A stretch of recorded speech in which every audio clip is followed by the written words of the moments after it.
Una utopía no es lo no realizable, sino lo no realizado. La utopía de ayer se puede transformar en la realidad de hoy. Hay cosas que estamos hablando hoy que hubiese sido impensable hablar hace 15 o 20 años atrás, y algunas cosas que nos parecen hoy un sueño, como una salud humanizada y humanizante para los pacientes y los profesionales, puede parecer un sueño, pero poco a poco se va convirtiendo en realidad en esta revolución silenciosa y necesaria.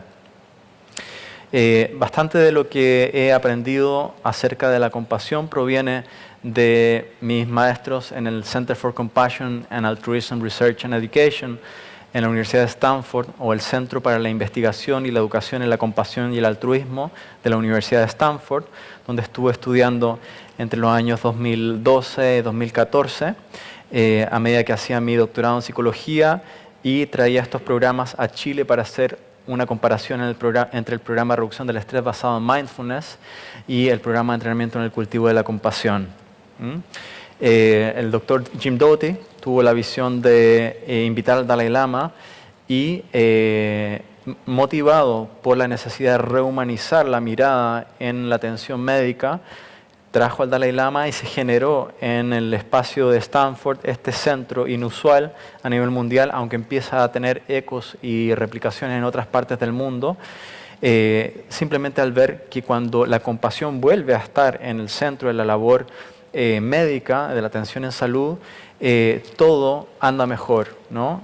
Los médicos, los pacientes, la infraestructura, hasta el coste de las intervenciones disminuyen cuando el factor humano se vuelve a introducir. Entonces vamos a hablar un poquito de eso ahora.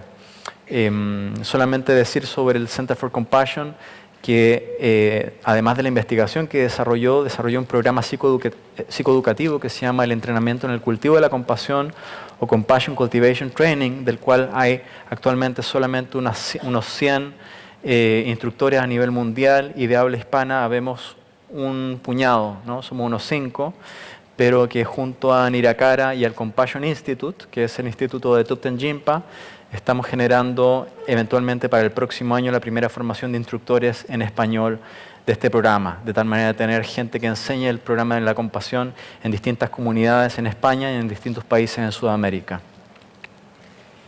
Entonces, brevemente, como dije más temprano, la compasión, ¿qué es?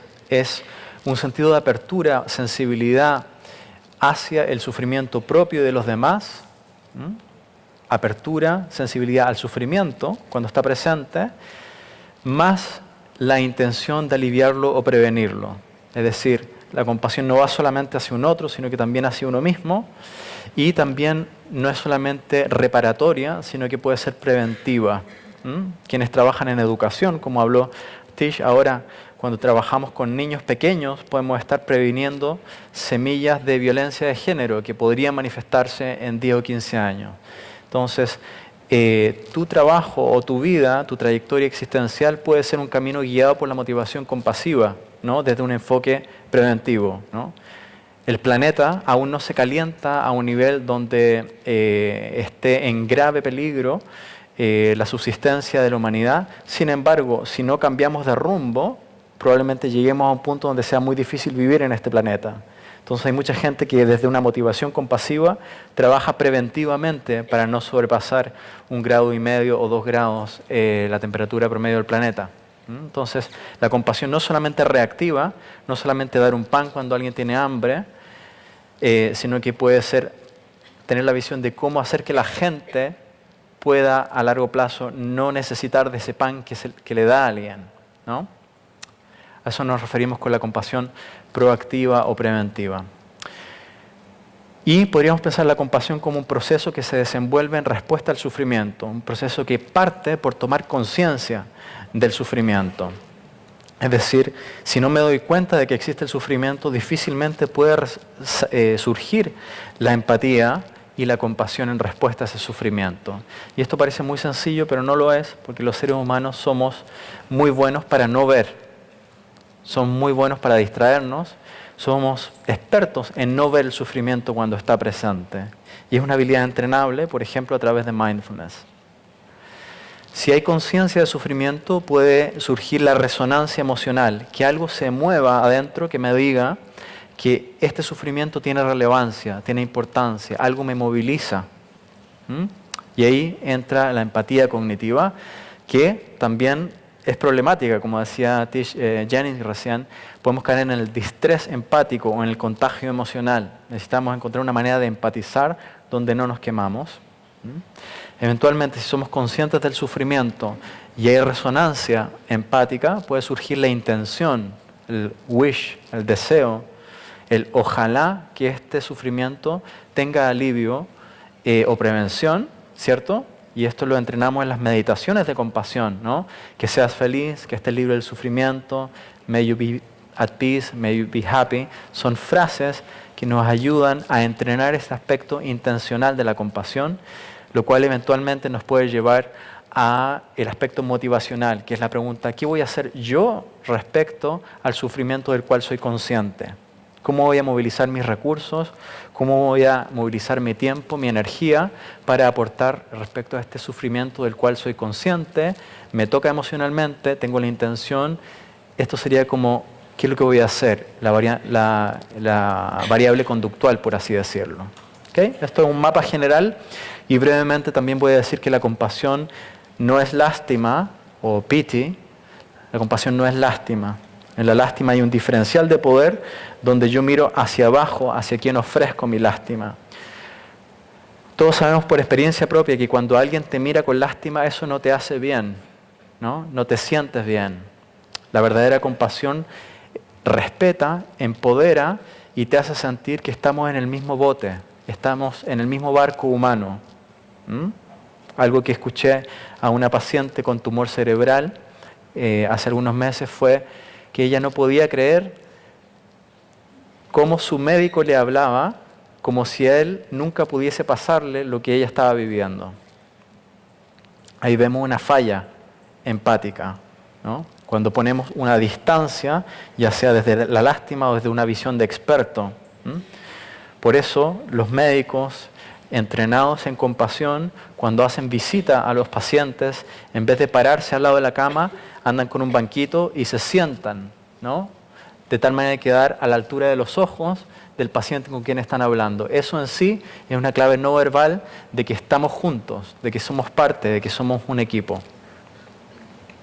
La compasión tampoco es pensamiento mágico. Cuando hacemos meditaciones en compasión y generamos estos pensamientos, que seas feliz, que estés libre del sufrimiento, que tengas paz y armonía en tu vida, no es para abrir los ojos y ver si el otro ya se mejoró, ¿no? Eso sería pensamiento mágico, ¿sí? La meditación está muy bien, pero no es suficiente para transformar el mundo. En realidad lo que estoy haciendo cuando practico en el espacio íntimo de la meditación es entrenar este sistema nervioso, esta mente, este cerebro, este corazón, de tal manera que cuando salgo del cojín de meditación, traigo algo distinto a los espacios relacionales en los cuales participo. ¿Sí? Es como que cuando medito en compasión, tomo mi sistema nervioso y lo remojo por media hora en aguas compasivas, luego me lo vuelvo a poner y salgo al mundo trayendo algo un poco menos reactivo, un poco más empático, un poco más cooperativo en mis interacciones. Por último, voy a decir que la compasión no es condescendencia, no es ser blando, no es ser permisivo, ¿sí? No es no decir que no. De hecho, puede ser mucho más compasivo poner un límite que no ponerlo. Y esto lo sabe muy bien la gente de educación también. Si uno realmente quiere prevenir sufrimiento en un niño, uno tiene que tener el coraje de saber decir que no, amable pero asertivamente. Y todos sabemos que un buen amigo, alguien que te quiere, de vez en cuando te pone un límite muy certero, te confronta con aquello que es difícil, en vez de decirte, está genial por dónde vas, ¿no? Cuando hay amor, hay límite. Y eso requiere coraje.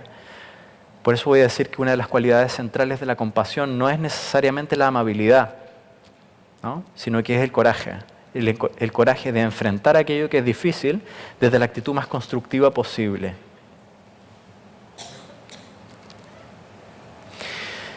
Y esta compasión de la cual estamos hablando viene en tres flujos o en tres direcciones que son interdependientes.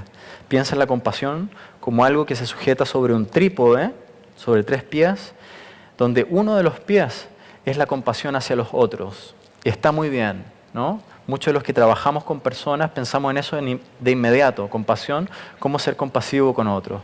Pero ese es un tercio de la historia. Los otros 2/3 son la autocompasión, es decir, cómo puedo relacionarme con mi propio sufrimiento con amabilidad, con empatía, como lo haría con un buen amigo. Digo esto, que suena obvio, pero muchos de nosotros nos relacionamos con nuestro sufrimiento desde un tono bastante hostil.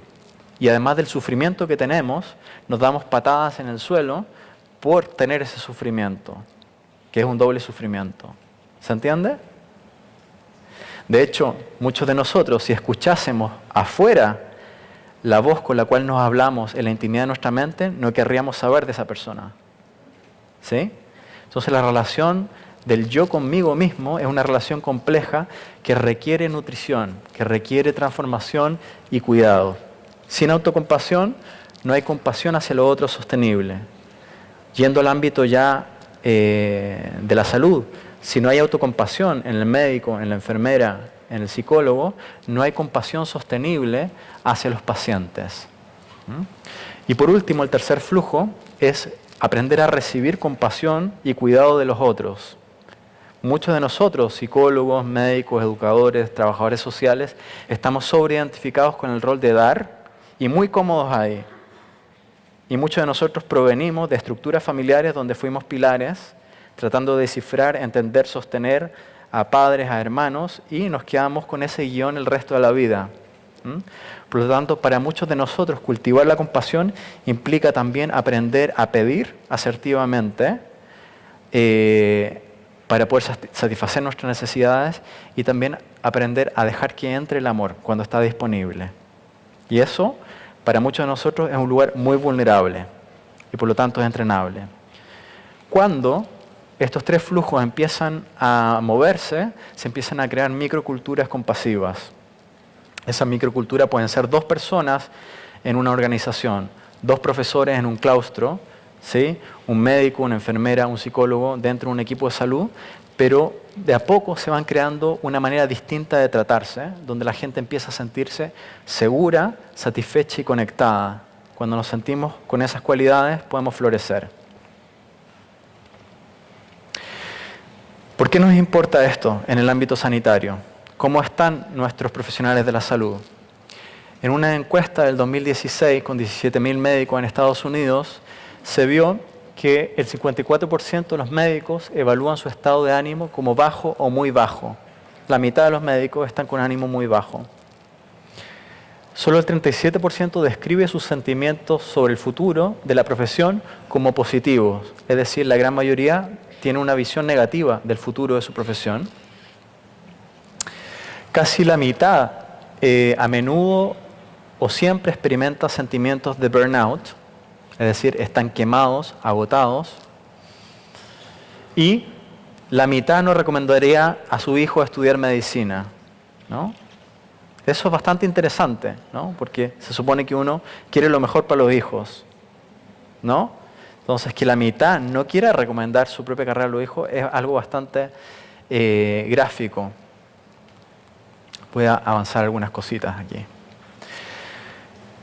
En una encuesta del 2014 con estudiantes de medicina y médicos con menos de 5 años de práctica, el 41% estaba con agotamiento emocional, es decir, con la sensación de que ya no tenían nada más de sí para dar. Casi el 60% estaban con síntomas de depresión y casi el 10% con ideación suicida, ¿no? Estudiantes de medicina y médicos con menos de 5 años en la profesión. Y la mitad con criterios diagnósticos de burnout. Voy a saltar algunas cosas. El coste del burnout a nivel personal, los profesionales empiezan a tener problemas de salud, depresión, tienen mayor riesgo de adicciones, relaciones disfuncionales con los colegas, etc. ¿Sí? ¿Por qué? Porque están agotados emocionalmente. A nivel de los pacientes, baja la calidad de la atención médica y hay más errores médicos. Y empiezan a ver a los pacientes como obstáculos para terminar el día. Cuando estás quemado sientes eso, que vas como pam, pam, pam, pam, pam, ¿no? Sobre todo si tienes que ver un paciente cada 12 minutos, como es en muchos centros de salud. Y a nivel del servicio de salud, el impacto del burnout es recambio constante de personal, ausentismo, mala atención a los pacientes, aumento del riesgo de los errores médicos y queja de los pacientes. Si no están aún suficientemente deprimidos, les voy a contar también que en varios metaanálisis, en varios estudios que aglomeran otros estudios, han visto que existe un declive significativo en la empatía durante la formación médica, especialmente en la fase de residencia. Esto se ha visto en médicos, pero también se ha visto en enfermeros. Los médicos y enfermeros entran a la carrera con la ilusión de aportar, de cuidar, de sanar, pero se les va agotando eso. Aprenden de otros modelos que ya están quemados, que le dicen, no te preocupes, ya se te va a pasar, ¿no? Ya se te va a pasar este entusiasmo, ya vas a sufrir menos por tus pacientes, ¿no? Y también porque están expuestos a una gran demanda, tanto a nivel formativo como en el trabajo. Y sin embargo, sabemos que la compasión es central. Los pacientes y familiares identifican componentes de la compasión como indicadores de atención de calidad en salud. Los proveedores de salud e instituciones compasivas reciben menos quejas de pacientes y menos demandas por malas prácticas.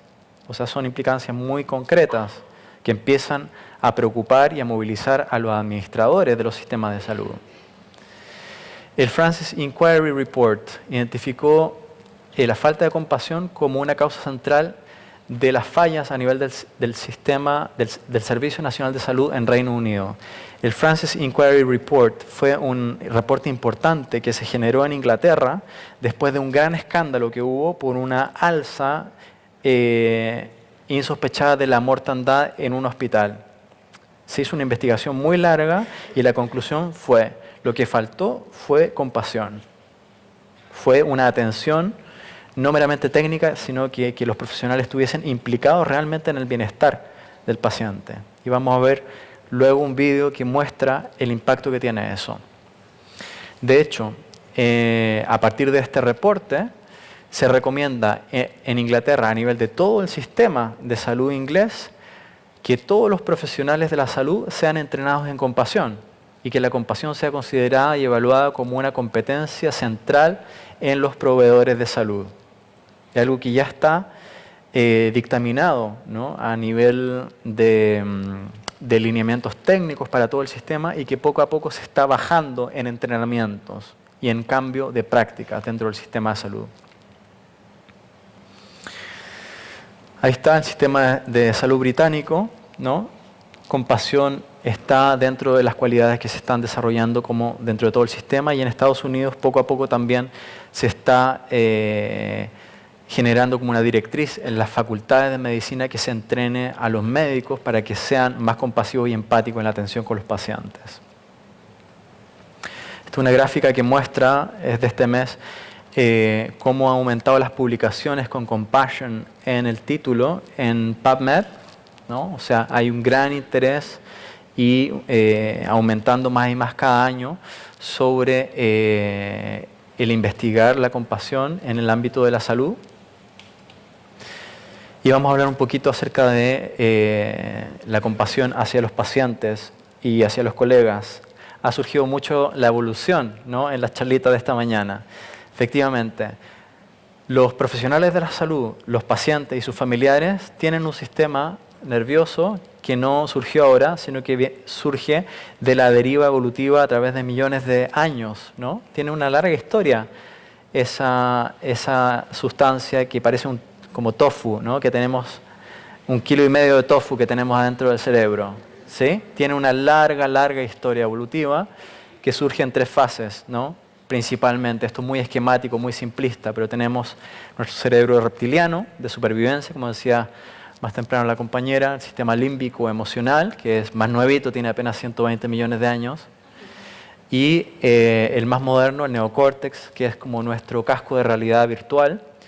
Yo le llamo así porque podemos estar sentados aquí, pero estar volando a cualquier parte del mundo y del tiempo mientras estás sentado aquí.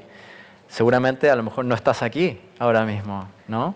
Entonces este casco de realidad virtual nos permite imaginar situaciones que no están aquí presentes, ¿no? Entonces este sistema que evolucionó a través de tantos millones de años viene con potenciales emocionales o viene con sistemas de regulación emocional, ¿vale? Vamos a volver a la salud, pero vamos a comprender esto en un momento. El sistema nervioso humano viene principalmente con 3 grandes familias de regulación emocional. Tenemos un sistema emocional, que es el sistema rojo o el sistema de amenaza, que es un sistema que genera emociones que no son malas, sino que son defensivas o protectivas, como la ira, el miedo, el asco, ¿no? Son emociones que nos ayudan a protegernos defensivamente de los peligros. Y este es el sistema más antiguo de supervivencia y es el que se activa más fácilmente. Este sistema tiene que ver con la adrenalina, con el cortisol y con toda la fisiología del estrés. Cuando este sistema se activa, se bloquean los otros sistemas de regulación emocional. Y por eso decimos que el cerebro humano tiene un sesgo negativo, ¿no? Para nosotros es más saliente, es más destacable la información de aquello que nos pone en peligro que aquello que puede ser placentero. Claro, porque si quiero sobrevivir primariamente necesito estar más atento a los palos que a las zanahorias. ¿Sí? Si no veo un palo, no hay más zanahorias. ¡Pam! Me llega el palo, se acabaron todas las zanahorias. En cambio, si me salto una zanahoria, puede haber otra zanahoria mañana, no al revés. ¿Vale? Entonces este sistema es prominente. Se nos queda pegada a las cosas negativas. Luego tenemos un segundo sistema, que es el sistema de logro, el sistema azul, que es un sistema de regulación emocional que tiene que ver con emociones que se generan cuando sentimos que logramos algo, que ganamos algo, que lo conseguimos. ¡Wow! Estamos aquí. Finalmente, el Congreso, ¿no? Sucedió. ¡Wow! ¡Qué bueno! O ganó mi equipo de fútbol. O me comí mi comida favorita, ¿no? Cualquier cosa que me cause entusiasmo activa el sistema de logro. Y este tiene que ver con los sistemas de recompensa del cerebro, ¿no? Son los sistemas que se activan cuando te comes un buen chocolate, ¿no? Sistemas que te dan como un entusiasmo. Entonces, este sistema genera emociones que son agradables, pero que no traen mucha calma, ¿no? Si te ganas la lotería, se va a activar tu sistema de logro, vas a tener un rush de dopamina, pero va a ser difícil dormir esa noche, ¿cierto? Entonces, el tema con nosotros seres humanos es que nos pasamos casi toda la vida saltando del rojo al azul y del azul al rojo, corriendo detrás de las zanahorias o huyendo de los palos. Pam, pam, pam, pam, pam. Desde el nacimiento hasta la tumba. Por eso no es raro que andamos agotadísimos. Hasta los que enseñamos mindfulness andamos neuróticos, ¿no? ¡Ay, tanto congreso! Hay que ir a presentar aquí y allá, a mandar un paper, me aprobarán el paper. O sea, es una locura, pero estamos corriendo la vida. Por suerte, con los mamíferos y en particular con los humanos, surge un tercer sistema de regulación emocional que es el sistema de calma y afiliación. En inglés se llama Soothing Affiliation System. El sistema de calma y afiliación, que es un sistema que se activa cuando te sientes seguro, en calma, aceptado y resonante con otro o con uno mismo. El sistema que se activa cuando haces prácticas de mindfulness y compasión. El sistema que se activa cuando estás con alguien querido y no necesitas hacer nada especial para estar bien. Cuando sientes que con ese otro no te va a atacar, no hace falta la amenaza, ni que necesitas lograr o demostrar algo para ser básicamente aceptado o querido. ¿Sí? Ahí se activa nuestra fisiología de la calma y la afiliación. Y en ese sistema está la oxitocina, está la progesterona, está la activación del nervio vago que conecta el corazón y el cerebro, está el sistema parasimpático, ¿no? Que cuando se activa ayuda a descansar el cuerpo.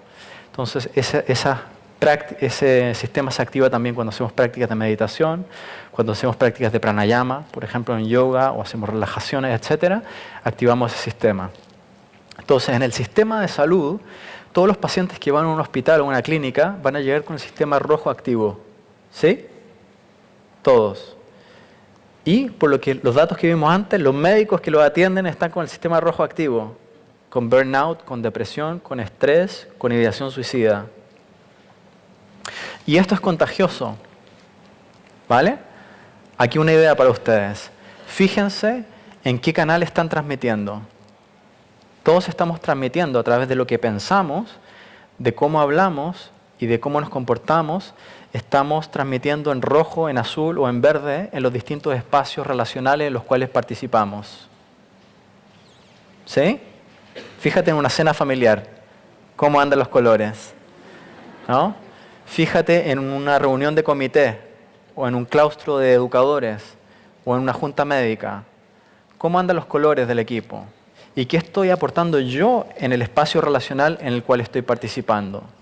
Ojo, podemos no ser conscientes de qué es lo que estamos transmitiendo, pero no podemos no transmitir algo. No podemos no transmitir algo. Eso trae una cierta responsabilidad. Y hacerme la pregunta, ok, ¿qué estoy aportando yo a este espacio relacional? A este espacio relacional, por ejemplo, a través de la manera en que estoy hablando, cómo te estoy mirando, etc. Cada uno está haciendo eso y como somos primates contagiosos, nos estamos contagiando emocionalmente constantemente a través de las neuronas de espejo. Ok, entonces cuando el sistema de amenaza se activa continuamente, esto puede producir estrés crónico, burnout y enfermedades físicas y mentales. La activación continua del sistema de logro, que está fantástico el sistema de logro en realidad, pero si se activa crónicamente puede producir agotamiento. Los pacientes, los colegas y nosotros mismos necesitamos más activación del sistema de calma y reducir la activación del sistema de amenaza a fin de promover la salud y un desempeño óptimo. Ok, vuelvo una atrás. No hay ningún sistema malo. Son todos buenos. ¿Sí? El tema es el tamaño relativo de la activación de estos sistemas y creo que como sociedad tenemos poco activado el sistema de calma y que en general estamos sobreactivados en el logro o en la amenaza y que necesitamos crear espacios para nutrir el sistema de calma y ojalá que estos 2 días sean un espacio también para ello. Pero para poder activar eso en el paciente, lo necesita tener activado en sí quien se relaciona con el paciente. No podemos decir al paciente, ya, ok, tienes que relajarte, tienes que estar bien porque todo va a andar bien, ¿no? Porque es el cuerpo el que transmite, ¿no? Lo sabemos en educación también. Un maestro o maestra no puede enseñar al niño actitudes de no reactividad emocional y de compasión si es que se maneja desde la reactividad de ella misma. ¿Sí? El 80% de lo que nos pasa relacionalmente pasa en un nivel no verbal, no de contenido, sino que de la forma en que hacemos lo que hacemos. Ok, voy a saltarme algunas cosas. Entonces, tanto los profesionales como los pacientes necesitamos sentirnos seguros, es decir, que no nos van a hacer daño. Eso es lo que necesita nuestro reptil, nuestro cerebro reptil. Nuestro cerebro ratón, nuestro cerebro mamífero necesita sentir satisfacción, necesita sentir logro, necesita sentir que le pasan cositas buenas y poder disfrutarlas. Y a nuestro cerebro humano necesita conexión. Podríamos decir que el amor se puede expresar a través de ofrecer seguridad, satisfacción y conexión en nuestra interacción. ¿Cómo se juega esto en el ámbito sanitario?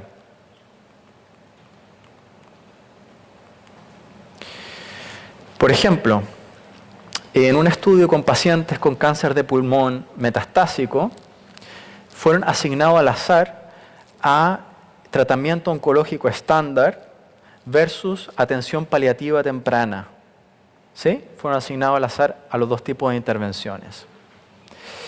Y lo que vieron, esto es un estudio con más de 150 pacientes, un estudio muy riguroso, y lo que vieron es que la atención compasiva, la paliativa temprana, estuvo asociada a un menor número de pacientes con depresión, mayor calidad de vida, reducción del coste de la intervención y aumento de la supervivencia media de los pacientes. O sea, fíjate lo que pasa aquí.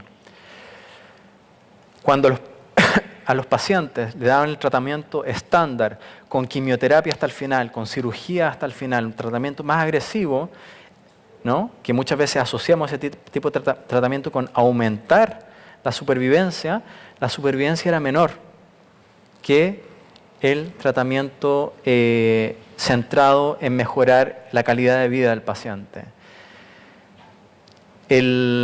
Los síntomas de depresión eran el doble los síntomas de depresión del paciente que recibía la atención estándar versus la atención compasiva, y el coste de la atención era significativamente menor. Por eso, aunque los cuidados paliativos eran como el hermano pobre de la salud, casi no queriendo ser visto, porque es como para la medicina tradicionalmente enfrentar la posibilidad de morir es como el fracaso, ¿no? Actualmente está cambiando la cultura e integrando mucho más los cuidados paliativos tempranos con la atención oncológica.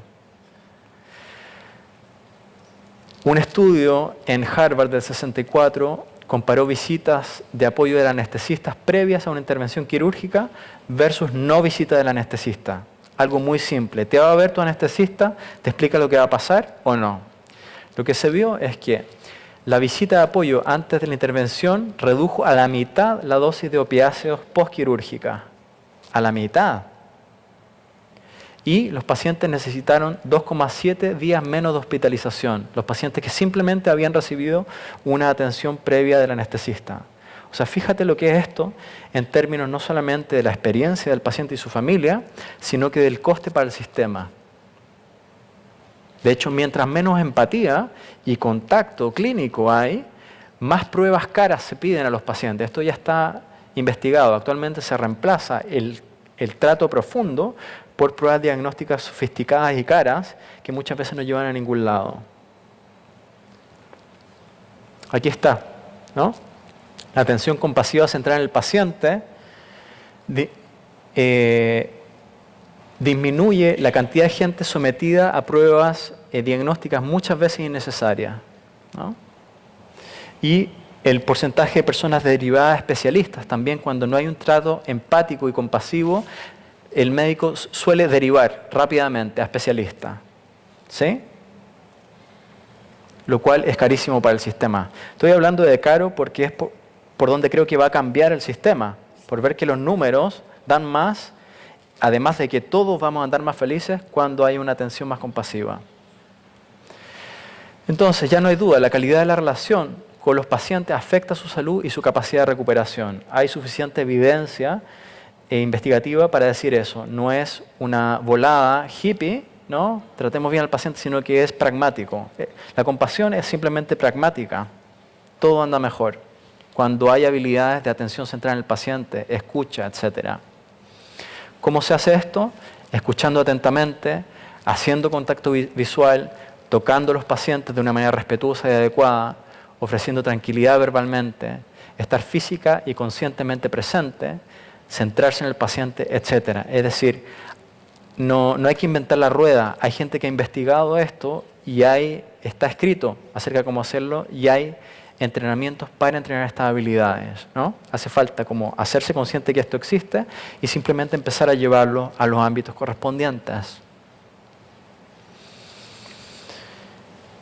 Ahora, cuando los médicos y enfermeras son compasivos con los pacientes, esto tiene un efecto positivo hacia los médicos y enfermeras y esto está demostrado también.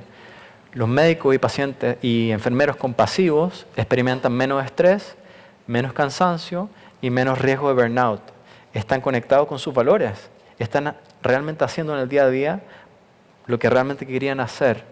Humanizar su trato no solamente humaniza al paciente, sino que me humaniza a mí mismo. En fin, resumiendo esto es un modelo que viene de Inglaterra, un modelo que se llama Intelligent Kindness, que se está implementando en el sistema de salud inglés poco a poco. Si centramos la atención realmente en la persona, en vez de simplemente resolver un síntoma, esto facilita la existencia de resonancia y sintonía entre el equipo médico y los pacientes. Esto construye confianza en el otro, ¿no? El paciente en su equipo médico, lo cual genera una alianza terapéutica. Sabemos por mucha investigación que la alianza terapéutica es un gran predictor de éxito en las intervenciones en salud, no solamente en psicoterapia. Y cuando la alianza terapéutica está funcionando, mejoran los resultados. Y Cuando mejoran los resultados, aumenta la satisfacción, no solamente del paciente, sino que el equipo de salud se siente más efectivo. Nos sentimos bien porque estamos teniendo mejores resultados. Esto genera cercanía, familiaridad, kinship en inglés. Lo puse porque la palabra amabilidad en inglés es kindness, que tiene la misma raíz de kin o kinship, que es sentirte familiar. No hay nada más agradable que cuando estás enfermo y estás en el hospital, alguien te trata como si fuese su familiar, ¿no? Como si realmente tus sentimientos importasen y no solamente arreglar tus síntomas. Cuando esto pasa, esto promueve aún más la amabilidad del trato y dirige circularmente la atención hacia la persona y la familia como ser humano y no como número estadístico o como síntoma. Y pronto voy a ir terminando. Creo que podemos crear culturas en los ámbitos sanitarios donde esté en el centro de la compasión como la hemos entendido, no como lástima, no como condescendencia, sino como el coraje de encontrarnos con aquello que es difícil desde la actitud más constructiva posible. Esta compasión debe ir hacia los pacientes, por cierto, pero también debe ir hacia uno mismo, hacia los colegas. Y esto va a aumentar la calidad de los tratamientos, va a aumentar la satisfacción personal y relacional de los sanitarios y va a bajar la tasa de burnout.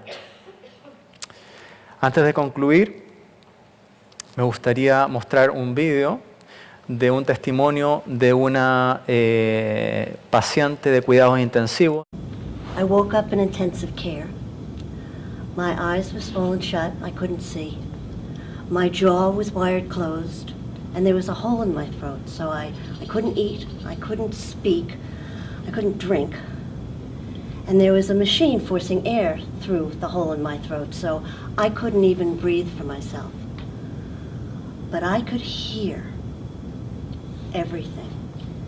And I searched through all the noises of a busy intensive care unit for any sign about what was happening or likely to happen to me. And then a machine would beep loudly. I couldn't see, and I didn't know what it was. And I thought that maybe I was going to die. But somebody would come and they would reset the alarm and move away silently. And the doctors would come around the bed and they would discuss my case in great detail with each other in a language that I didn't understand. And then they too would just quietly go away. And at night, nurses would come and they would attend to the IV lines that fed and hydrated and medicated me, and they would take notes, I suppose, and read things. And they attended to my physical needs with skill deficiency, but they never saw, they never acknowledged my emotional wounds, except for one special nurse. Every time he came in to look after me, he would lean close to my face and put his hand on my shoulder. And I could see through the slits in my eyes the outline of him, and he would call me by name. And then he would tell me what he was going to be doing that day. And then he did something that not one other person did for the 3 weeks that I was on life support. He talked to me like a human being. He would talk about everyday things as he went about cleaning my wounds, cleaning my body, washing me, changing my clothes, checking my IV lines. He would talk about things like what kind of a day it was outside, or who would come to visit me while I was asleep. He talked about common everyday things. And it didn't take him a moment longer than it might have taken otherwise. People are so afraid that if you make a human connection with the patient, that it's going to take too much time. It took him no extra time. And yet, 20 years later, it was 20 years ago that I had a multi-trauma accident that nearly killed me and kept me in hospitals for 17 years. But I remember him, and every time I speak, I tell the story of this nurse, this wonderful man, and how much his touch that didn't hurt, that wasn't efficient, how much that meant to me, how much telling me what the weather was like outside or telling me a little anecdote about something that was on the news, anything like that reminded me that I was more than a broken body. And I will never forget him. And it's 20 years. And I still feel the gratitude of that more deeply than I can express to you.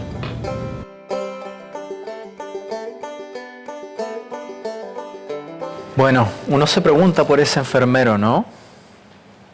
¿Quién era? ¿Tenía trait compassion? ¿Tenía el rasgo compasivo? ¿Se había entrenado en compasión?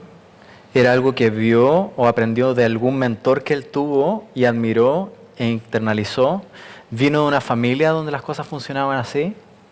Lo que sabemos por la investigación que hay en el entrenamiento en compasión es que las habilidades que mostró ese enfermero son entrenables, son neuroplásticas, ¿no? Podemos desarrollarlas a través de hacernos conscientes de ellas y entrenarlas una y otra vez. Vemos el efecto increíble que tuvo en ella como paciente, pero piensa también el efecto que tenía en él relacionarse con su trabajo de esa manera. Seguramente uno se imagina a un tipo que estaba satisfecho con su trabajo, porque lo hacía de una manera que lo humanizaba a él. Y en ese sentido su altruismo era sabiamente egoísta, ¿no? Daba lo mejor de sí a otros, haciéndole bien a sí mismo. Dejo algunos contactos ahí si alguien quiere seguir profundizando. El Compassion Mind Foundation en Inglaterra es un muy buen lugar para encontrar recursos de compasión. El Center for Compassion de Stanford. Mi web, que es Cultivar la Mente. Y si puedes pasar una slide más. Quiero terminar con esta cita del Dalai Lama. El amor y la compasión no son lujos, sino necesidades. Sin ellos la humanidad no puede sobrevivir. Muchas gracias por vuestra atención.